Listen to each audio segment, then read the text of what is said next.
So ito guys, nabalot ko na.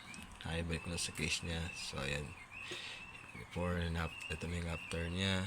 Blue. Tapos ito yun, ayan, yung RPM. Red, white. Yung pati arrow, red. Tapos backlight, blue. Ayan. Boost na sir.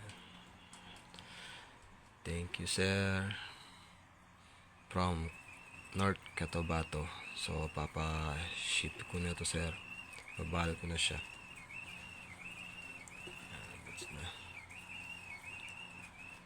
Boost na.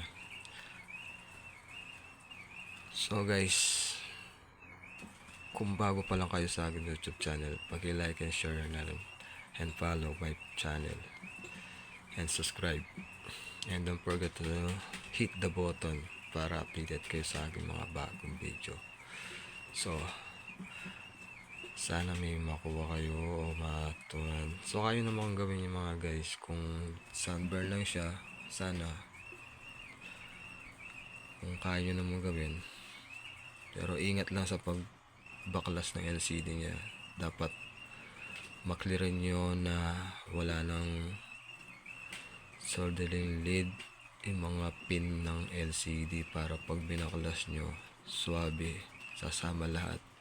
At wag na wag nyo susungkitin para hindi babasag yung LCD, kasi mahal ang LCD ng NS200. Nasa 1.7 siya guys. So kung di naman kayang gawin, pwede naman padala, pwede nyo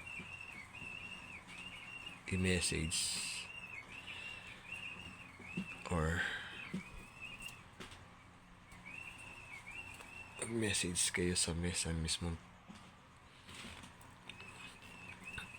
YouTube channel ko. And maraming salamat sa panonood guys. Bye bye.